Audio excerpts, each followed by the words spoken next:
Le message du jour vous est présenté par notre frère Marc.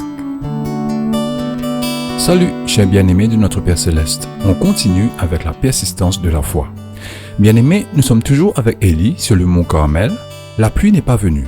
Avec la foi et plein d'assurance dans son cœur, Élie a dit sans hésiter au roi Akab que la pluie arrivait. Néanmoins, il ne s'est pas mis à son aise du tout, mais est allé plus haut sur la montagne de la crise et s'est mis à prier pour ce fameux problème.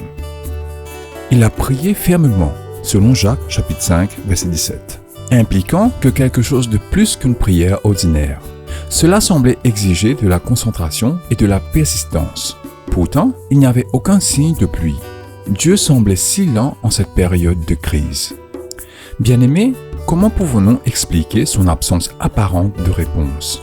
La bataille avait été livrée. Il a semblé qu'une victoire puissante avait été obtenue. Et encore, toujours, pas de pluie. Bien-aimés, cela fournit un avertissement très sérieux contre tout ce qui est de la nature de la complaisance. Même après avoir tout donné et avoir été assurés que nous avons réussi, nous devons nous garder de crier victoire trop tôt. Bien-aimés, le principe ou l'esprit de service exige une réelle persistance de la foi. Élie monta au sommet du Carmel pour prier. Il savait que son affaire n'était pas encore terminée et il était déterminé à aller jusqu'au bout.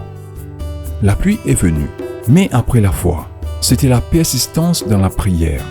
Le Seigneur l'a rendu clair une seconde fois, non seulement dans le feu, mais dans l'eau, dans la pluie. Il en coûte à Élie de prier 7 fois de suite pour une seule demande de prière. Bien-aimés, à quelle distance, combien de temps et combien sommes-nous allés dans notre prière?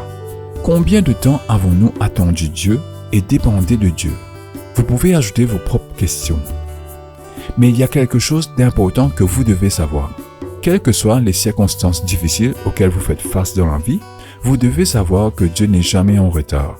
Dieu voit, Dieu vous entend et Dieu sait et a toujours le meilleur pour vous. Alors accrochez-vous à votre foi et vous écouterez sa douce voix. Ta foi t'a affermi. Que Dieu vous bénisse tous. N'oubliez pas la louange, l'adoration et la dîme ce dimanche. Reposez-vous et profitez-en avec vos proches.